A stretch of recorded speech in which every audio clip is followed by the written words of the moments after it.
Good morning. Today's class will be on healing and repair. This class also includes biopsy healing, fracture healing, and wound healing. So basically, healing refers to replacement of damaged tissue by living tissue to restore normal structure and function. There are two processes of healing. One is regeneration and repair.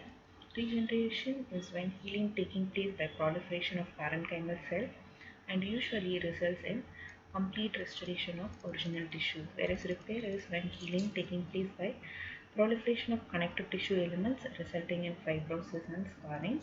There are various growth factors and cytokine which plays an important role in the process of healing. So wound healing is defined as a succession of cellular events which are coordinated by the release and recognition of soluble mediators. It is accomplished in the two ways: healing by primary union and secondary union.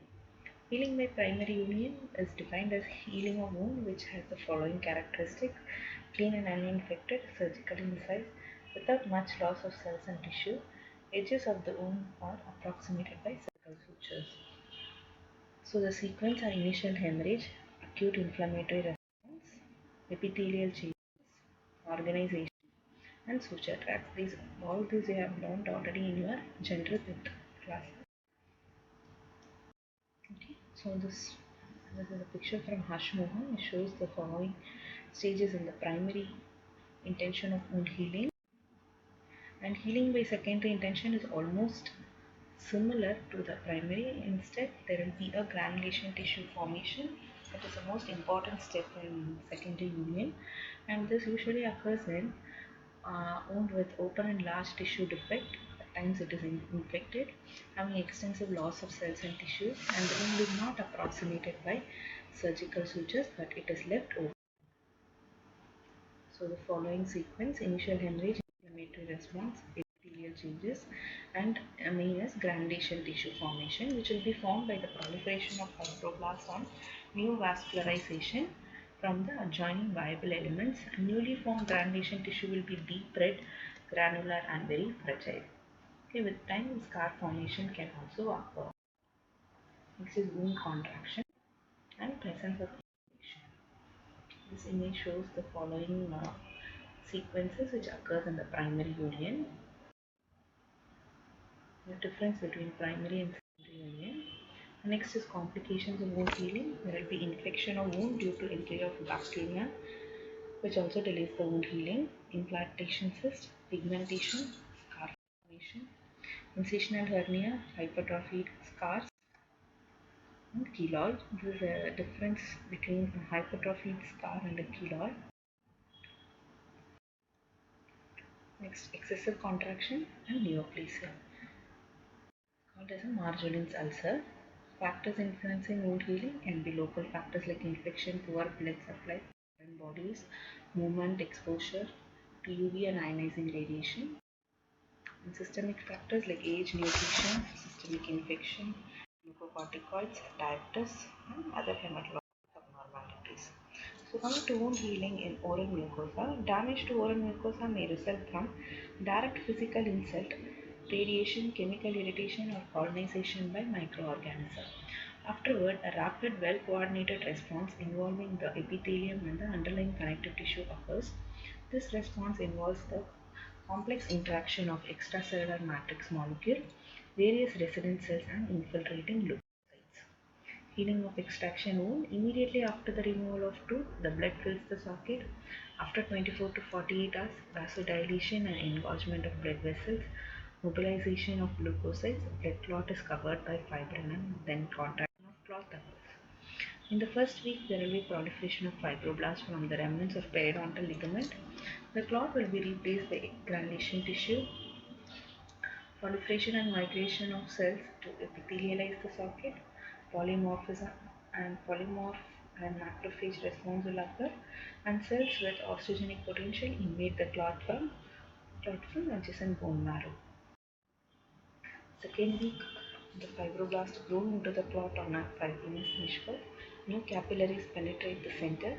PDL undergoes degeneration. Epithelial proliferation occurs over the wound, and the margins of the socket undergoes osteoclastic resorption. Third week, maturation of granulation tissue occurs. Uncalcified bone form around the periphery of the socket to fill the defect. Original cortical bone of the alveolar socket undergoes remodeling. Crest of the alveolar bone is rounded off by osteolytic activity. Fourth week, continued deposition and remodeling occurs. Resorption of bone filling the alveolar socket. Next is complications in the healing of extraction wound. Dry socket is the most common and painful complications in the healing of extraction wound, which is called as an alveolar osteitis. It is basically a focal osteomyelitis in which the blood clot has disintegrated or been lost with the production of foul odor and severe pain of throbbing type, but there is no separation. This condition derives its name from the fact that the clot is lost from the socket and has a dry appearance because of the exposed. This condition is more common in women and tobacco users and most frequently associated with difficult or traumatic extraction, and thus most commonly follows the removal of an impacted mandibular third molar. Destruction of the clot is caused by the action of proteolytic enzymes produced by bacteria or local fibrinolytic activity.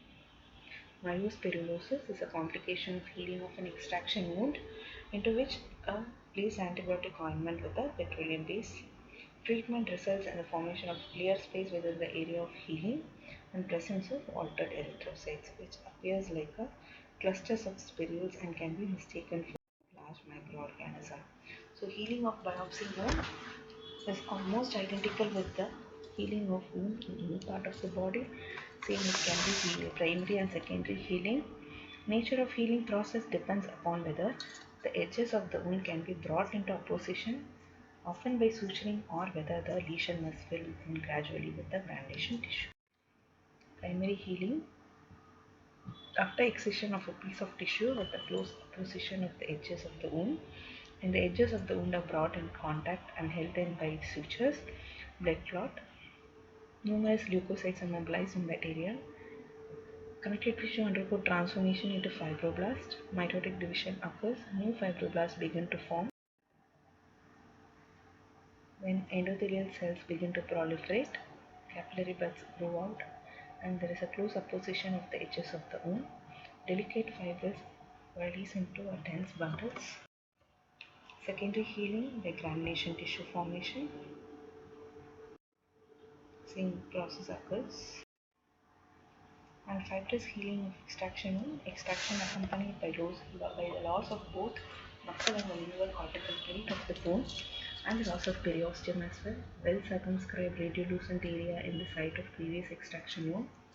There is no certain way of differentiating fibrous healing from the residual infection like cyst or granuloma. They consist of dense bundles of collagen fibers, fibrosins, etc. Next is fracture healing. They can be traumatic or complete or incomplete fracture, or simple comminuted or compound fracture. This also have studied in Mexican or general back. Like there will be procallus formation, osseous callus formation, and remodeling occurring. So the following steps occurs in each stage: hematoma, local inflammatory response, granulation tissue, callus formation, etc. Next, osseous callus formation and remodeling also occurs. Complications of fracture healing: fibrous union may result instead of osseous union, non-union, delayed union, etc. Repair is the replacement of injured tissue by fibrous tissue. So it can be by granulation tissue formation or a contraction of bones. Usually repair occurs by the participation of mesenchymal cells, that is a connective tissue component like stem cells, fibrocytes or histiocytes, endothelial cells, platelets, etc. So granulation tissue formation, the term granulation tissue derives its name from slightly granular and pinkish appearance. Each granule corresponds histologically to proliferation of new blood vessels which are slightly lifted on the surface by thin covering of fibroblast and young collagen. There are three phases: phase of inflammation, phase of clearance, and phase of ingrowth of granulation tissue. Phase of inflammation following trauma. Blood clots at the site of injury. There is an acute inflammatory response within 24 hours. Phase of clearance, there will be a combination of proteolytic enzymes liberated from neutrophils and autolytic enzymes from dead cells and phagocytic activity. phase of ingrowth. There are two main components: angiogenesis or neovascularization and fibrinogenesis. Neovascularization is new blood vessel formation which takes place at the site of injury with the help of vascular endothelial growth factor, platelet derived growth factor, transforming growth factor, etc. Fibrinogenesis, there will be new blood vessels present in the ground substance. New fibroblasts will originate from the fibrocytes by mitotic division. This when contraction of wound occurs after 2 to 3 days and the process is completed by 14 days. During this, the wound is reduced by 80%. And these are the list of my references. Okay.